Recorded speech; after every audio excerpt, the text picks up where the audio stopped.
Throughout Walt Disney's lifetime, he strived for perfection. Disney animation needed to be a step above the rest. It wasn't enough to just draw characters that moved. They had to feel like they were alive. Animators studied real human gestures, animal behavior, and emotional expression to breathe life into their creations frame by frame. Every bounce, blink, and breath was carefully timed to make an audience forget that they were watching ink on paper. At the Disney studio, this illusion became a philosophy, a belief that with the right tools, timing, and imagination, even the inanimate could be made to move hearts. The illusion of life. In the same time, in labs, garages, and workshops, electrical engineers and musicians were chasing a different kind of magic. They were working not with painting visuals to life, but generating and shaping sound with electricity. By transforming voltage into waveforms, they discovered that they could create entirely new sounds. Tones that didn't exist in nature, yet could stir emotions just as powerfully.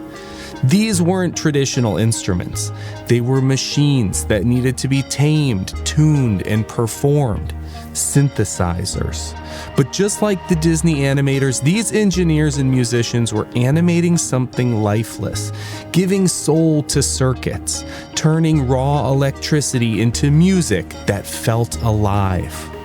Hey, this is Synergy Loves Company, where we explore how Disney connects to everything so you could feel connected to Disney even when you can't be at the parks.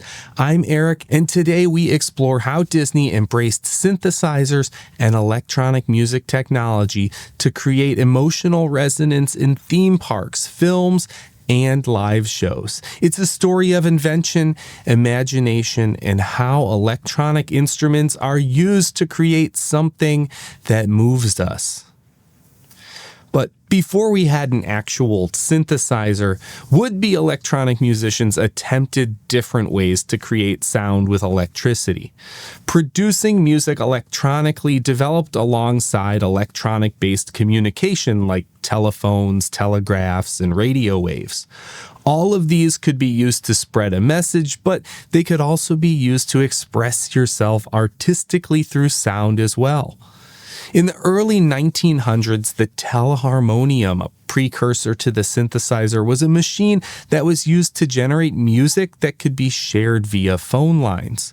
It was probably more trouble than it was worth, but it paved the way for making music with electricity. At this time, electronic musical instruments were experimental and often seen as scientific curiosities. Like that Teleharmonium, they used early electrical technology to generate sound without a traditional acoustic method. They paved the way for future innovations in electronic music. These instruments introduced new possibilities for tone, pitch, and performance, even though they were bulky, rare, and unwieldy. Definitely not ready for use in popular music yet. And the first synthesizers as we know them were still a while off. Throughout the 1940s and into the 1950s, people kept experimenting with ways to electronically produce sounds, and the first big development came from magnetic tape. Sound waves could be recorded on magnetic tape and then played back. Think like those cassette tapes that we listened to in the 1980s. That was kind of an evolved version of the early magnetic tape we're talking about. Would-be electronic musicians found that they could record sounds on magnetic tape and then play them back, but you could also manipulate the playback by speeding it up or slowing it down. You could cut and splice the tape, and then you could loop it. You could even play it backwards. And this manipulation of tape started an early electronic music genre called musique concrète, pioneered by Pierre Schaeffer in France. But magnetic tape also had some other applications for Disney. Sure, magnetic tapes started to be added to film strips to make it easier to synchronize sound, but, that application made sense. Disney took a play from the Music Concrete playbook and thought outside the box. When Disney was looking for a way to manipulate their new audio animatronics like Tiki Birds and Abraham Lincoln, they turned to that same magnetic tape. They recorded frequencies and signals on the tape that wouldn't be heard by the audience. The frequencies on the magnetic tape would trigger the movements of the animatronics. That's how they got the name audio-animatronics. All right, enough with the tape. Let's get to the synthesis. From Music Concrete in France in the 40s to Elektronische Musik in Germany in the 1950s, electronic music was making strides in the mid-century. Elektronische Musik was the idea that we could use a machine to make a purely synthetic sound generated electronically. And the machines made to generate and manipulate these synthetic sounds were called synthesizers. These synthesizers were electronic instruments that could generate and shape sound using analog circuits and voltage-controlled components like tone-generating oscillators, filters, and amplifiers. Known for their warm, rich tones, they create sound by manipulating continuous electrical signals. But it's one thing to make an electronic sound wave, and then it's a total other thing to control them. The early synthesizers were gigantic. Just like early computers, a synthesizer could take up a whole room. Then to operate it, there were tons of switches and cables and dials to control analog oscillators to try to tame the sounds that you were patching and generating. That is until electronic music pioneer Bob Moog found a way to add a piano keyboard to the synthesizer. It still had a bunch of knobs and switches and some patch cables, but pitches could easily be played just like a piano or an organ. Electrical engineer Bob Moog, or Moog, I've always said Moog, but I've heard some people say Moog, he got his start in electronic instruments by making and selling theremin kits in the early 50s under his own company, which he named after himself, Moog. Whichever it is. The theremin, which I didn't mention earlier, is one of those other early electronic musical instruments. It was invented in the 1920s by Russian physicist Leon Theremin, and it's unique in that it is played without physical contact. The performer moves their hands near two metal antennas. One controls the pitch and the other controls the volume. When you move your hands, you're manipulating electromagnetic fields to create eerie, wavering tones. It was originally developed as a government-funded science project, but it quickly gained fame for its otherworldly sound, but it was also used in classical performances and sci-fi film scores, of course. Though it never became a mainstream instrument, the theremin holds a special place in the history of electronic music and synthesizers as a true pioneer of gesture-based sound control. Disney actually used the theremin sound in their score of Space Mountain back when they added sound to the ride in Disneyland in the 1990s. Anyway, when Bob Moog switched from theremins to synthesizers, his goal was to make them more accessible for musicians, which meant adding that playable keyboard and also making them smaller. In 1964, Bob Moog made the first Moog synthesizer, now known as the Modular Moog. It made the instrument much more accessible than it was before, but it still needed some work if it were going to be a common instrument that almost anyone could own. Because of the size and the cost, most of the early Moogs were owned by universities and recording studios. Though some artists started to own their own Moog synthesizers and make their own synthesizer music. In 1967, electronic music duo Perry and Kingsley recorded their second studio album with the Moog synthesizer, Kaleidoscopic Vibrations. Well, wait a minute, Eric, you just skipped to the second album. Really? You didn't even mention their 1966 In the Sound from Way Out album. It's so psychedelic. Well, yeah, the second one is where they actually started using the Moog synthesizer in a big way. And it was also one of the first records to use Moog synthesizers. And it's the one with the Disney connection. French composer Jean-Jacques Perry and German-American composer Gershon Kingsley teamed up for a second time on 1967's Kaleidoscopic Vibrations, and they heavily used that Moog synthesizer. It was like the full album was just like all Moog synthesizer with some audio effects added. The track listing was a mix of classical pieces and originals, and it didn't really make a big splash. Like, audiophiles on the cutting edge of music technology really appreciated it, but it wasn't a commercial hit. The album sat for a while on rich mahogany shelves in music libraries and also in milk crates on basement floors surrounded by blacklight posters. That is until 1971, when Disney needed music for its Electrical Water Pageant at Walt Disney World, and then also for their Main Street Electrical Parade in Disneyland. Jack Wagner, the iconic voicer of Disney announcements, was also a radio DJ and audiophile. And he had one of those record collections. I'll let you decide if it was one of those audio library shelves or milk crates in the basement. But I'm guessing the shelves.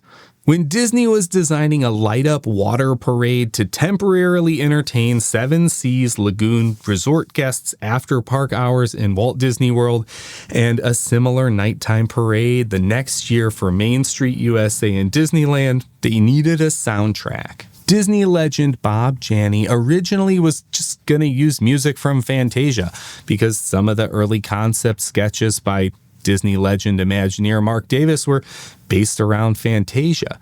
But the show's concepts had changed since then. So Jack Wagner, that big music fan that he was, decided to insert himself and suggest an electrical soundtrack to go along with an electrical light spectacular. He hit his record collection and came up with a sweet, sweet electronic Moog synthesizer track called Baroque Hoedown, the first track on the second side of Perry and Kingsley's Kaleidoscopic Vibrations.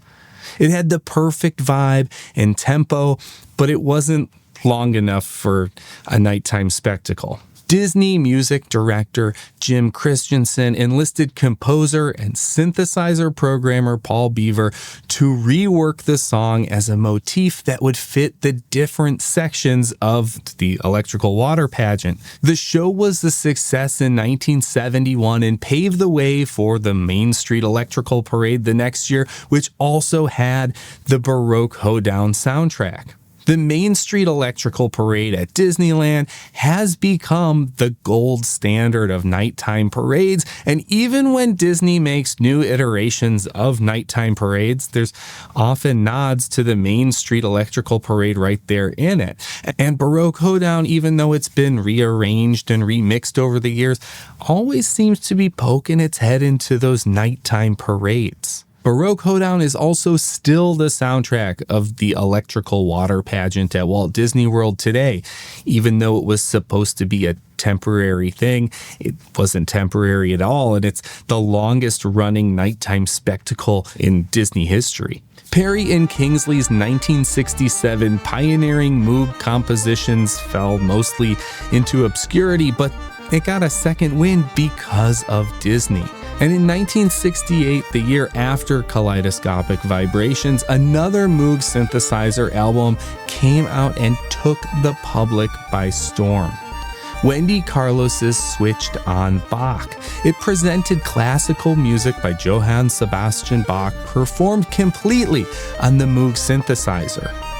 Wendy Carlos wanted to prove that synthesizers could be a mainstream, commercially viable instrument instead of just an avant-garde noise generator.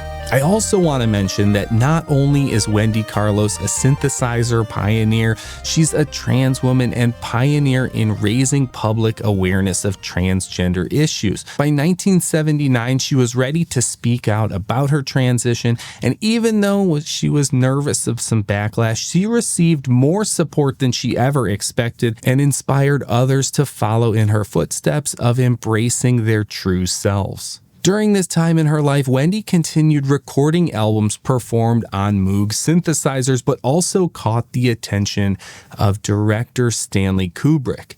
The Moog's otherworldly sounds were what he was looking for to use in some of his movies. In 1971, Kubrick enlisted Carlos to write a haunting electronic score for A Clockwork Orange, and then again in 1980 for his screen adaptation of Stephen King's The Shining. And it worked. Electronic music performed on Moog synthesizers proved to be very cinematic. And in 1982, when Disney needed a soundtrack for their groundbreaking sci-fi film in which a computer programmer is digitized into a virtual world and must navigate a gladiator-style system to escape, all while battling an oppressive artificial intelligence, they turned to Wendy Carlos. A majority of Tron would take place inside the computer world, and Wendy Carlos's Moog synth music would give it that computer feel. In the same way that the movie took place partially in the real world and partially in the computer world, Wendy's score used electronic instruments along with a traditional orchestra. Okay, not all the music in Tron was by Wendy Carlos. Sure, there were a couple of songs by Journey, but they were using a lot of synthesizers in their music too. During the time between Wendy Carlos's Switched on Bach and the Tron soundtrack, synthesizers were following the path of Bob Moog's vision.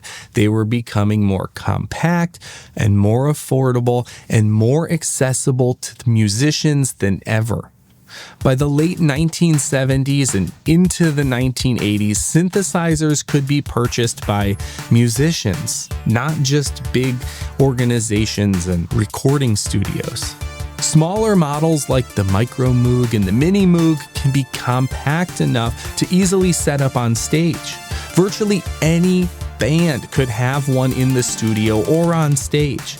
This is also when synthesizers started being put into a keytar over-your-shoulder format. New wave groups centered their sound around synthesizers. Rock bands had them in their big setups. Pop producers used them to make the 80s pop hits, and budding hip-hop DJs incorporated them to enhance their turntable beats. In fact, here in the 80s is where the synthesizer sees its big boom. I think it's safe to say that 80s music became defined by synthesizers. Speaking of 80s music, I have a whole mini-series of how Disney connects to 80s music royalty. Madonna, Michael Jackson, Prince, and Whitney Houston. You should check it out. Synthesizers were the sound of the future and the sound of now, and if Disney wanted their Tomorrowland to be an image of the future now, they would quickly find out that they needed a synthesizer showcase. Michael Iceberg and his amazing Iceberg machine, no, not Disney CEO Michael Eisner, Michael Iceberg, spelled I-S-E Berg, and then he later changed it to I-C-E Berg for a cool stage name. Before he was a synthesizer sensation, he started off in Colorado in the 1960s with a Chamberlin organ, but he quickly got into the DIY instrument modification craze that was happening in the synthesizer world, and he started to tinker with his organ, and he soon found out that synthesizers could be rigged up in tandem and used with his organ. Over time, he added more electronic instruments to his rigs, synthesizers like the Prophet 5 and the Oberheim SEM, sequencers that could control his synthesizers, drum machines, and effects modules that would alter the sounds of his instruments. And he rigged them all up together so that they could communicate and make brand new sounds. He put a spin on the idea of the one-man band, and he called it his Iceberg machine, and he played it all over Disney property. In 1976, he first graced the Tomorrowland Terrace in Disneyland, and he was a synth success for Disney. He would play originals like his Fanfare, themes from sci-fi movies like Star Wars, and synthesizer renditions of pop hits like Imagine by John Lennon. His first run was for 6 weeks, but of course, Disney wanted him back. In Disneyland in California, but also over in Orlando at Walt Disney World, he performed in what is now known as Cosmic Rays Starlight Cafe and Tomorrowland at the Magic Kingdom. And when the 21st century arrived in 1982 in Epcot, he played in Communicore as well. He continued playing at Disney's futuristic venues throughout the rest of the 80s, mostly the Tomorrowlands.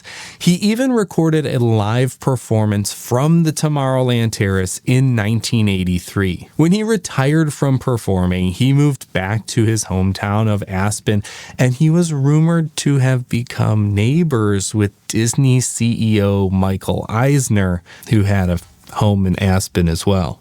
Tinkering with synthesizers and rigging them up together like Michael Iceberg did is one of the appealing parts of using them, and one of the ways new electronic musical instruments have evolved over time. Another synthesizer tinkerer of note is parade and nighttime spectacular designer Don Dorsey. After Baroque Hoedown made a synth splash in the early 1970s, Disney went all in on synthesizer-based music in their park parades and nighttime spectaculars. For the bicentennial, Disney contracted Don Dorsey to arrange and synthesize some music for America on Parade, their celebratory parade honoring the United States' 200th anniversary of independence.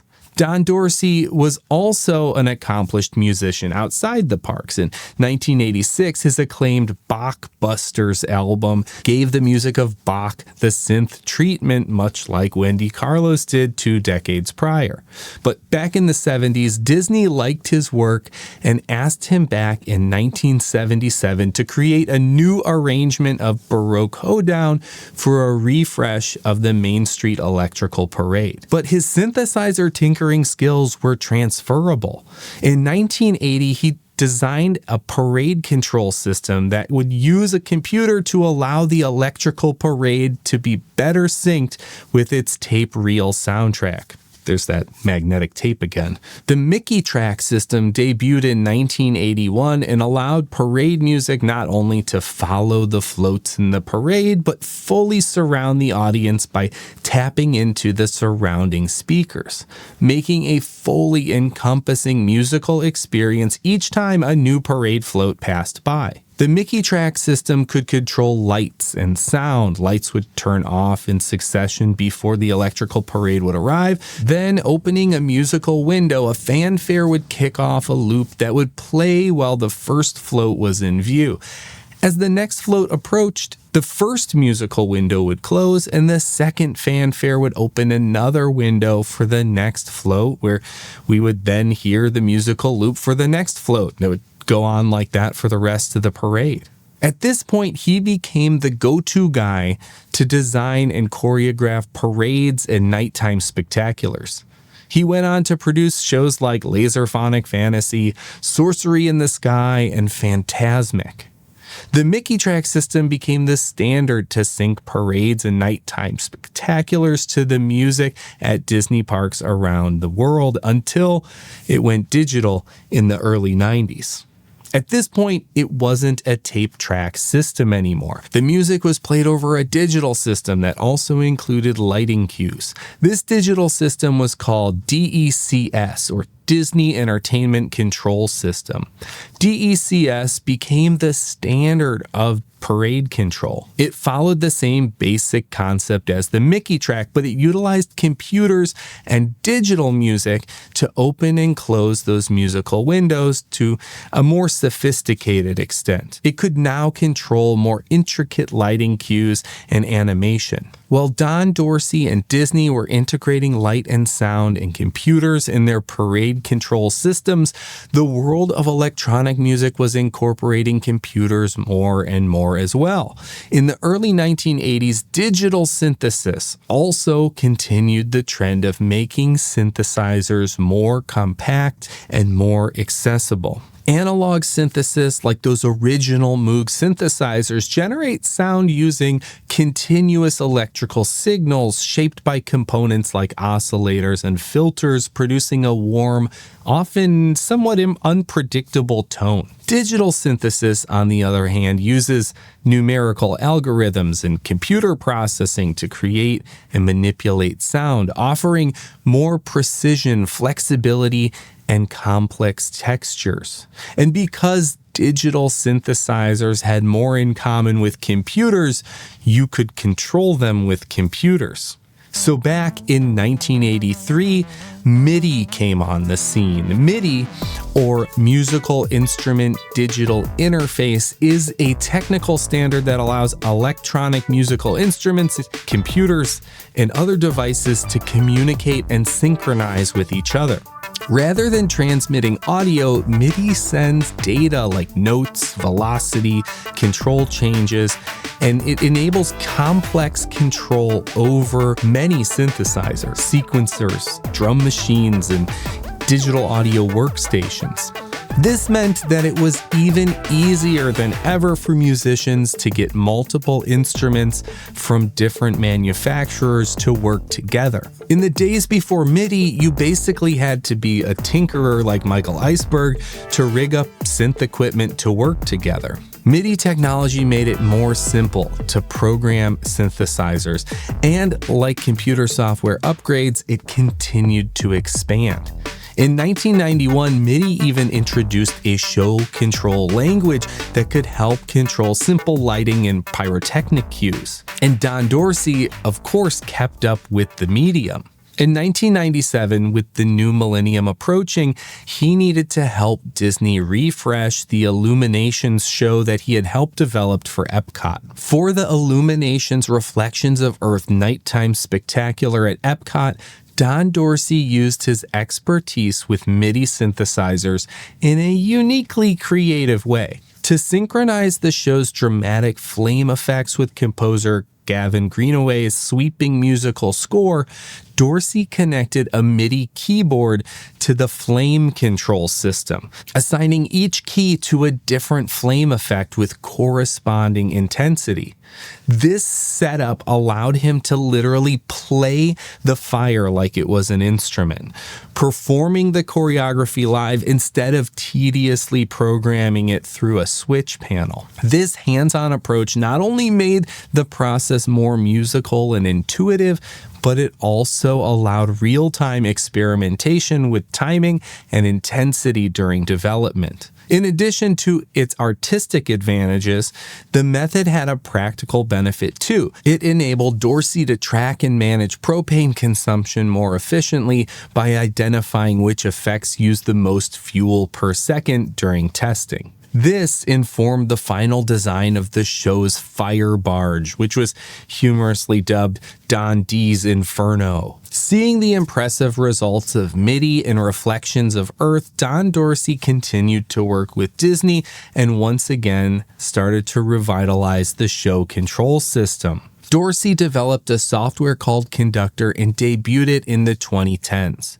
Disney's Conductor is the newest custom show control system used to precisely synchronize audio, lighting, animatronics, video, pyrotechnics, and special effects in theme park attractions and live shows. It acts as a master clock and ensures that all the elements stay perfectly in sync. Conductor communicates with various subsystems like MIDI, DMX lighting control, and video timecode to manage complex cue-based performances in shows like Fantasmic and newer parades like Magic Happens. Now, Don Dorsey's work is pretty outside the box, but Disney doesn't just use electronic music tech to control parades and fireworks. Disney still uses synthesizers and electronic music in the parks. With the 2001 opening of Tokyo DisneySea, Disney worked with Japanese synth pioneer Isao Tomita to develop a soundtrack to the park's entrance plaza and Aquasphere Water Planet Globe statue. Tomita was a pioneering Japanese composer and synthesizer artist known for bringing classical music into the electronic realm. In the 1970s, he gained international acclaim with albums like Snowflakes Are Dancing, which reimagined Debussy's work using, once again, Moog synthesizers. Tomita's innovative soundscapes helped define early electronic music and influenced generations of composers and producers. And the legacy of Disney using synthesizer music in their parks is there in his Aquasphere soundscape that sets the stage for the adventure that guests are about to experience at Tokyo DisneySea. The synth arrangement for Baroque Hoedown is still alive and well in the Electrical Water Pageant at Walt Disney World, and it's even been updated to an EDM style in Disneyland's Paint the Night nighttime parade. Speaking of EDM arrangements, the legacy of Wendy Carlos's iconic electronic Tron soundtrack shined through in French synthesizer and EDM duo Daft Punk's score for Tron Legacy in 2010. And the legacy of Michael Iceberg and his Iceberg machine entertaining diners in Tomorrowland is still alive and well in Sunny Eclipse and his Astro organ performing at Cosmic Rays in the Magic Kingdom. Synthesizers and electronic music technology that came from them is still alive and well throughout Disney. And really quick, I want to give a couple of shout outs. First off, to friends of the show, the 3028. They did a whole deep dive into Michael Iceberg's history with Disney in a podcast episode. You should definitely check it out if you want to know more. And also to friend of the show, Sean Jex. He did an article about Baroque Hoedown and the Main Street Electrical Parade for his blog, Make Mine Music. There's a link to both of those in the description.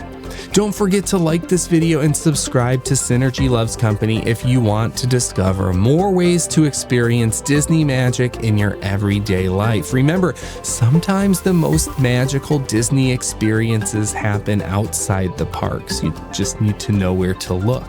And until next time, keep discovering the magic in everything.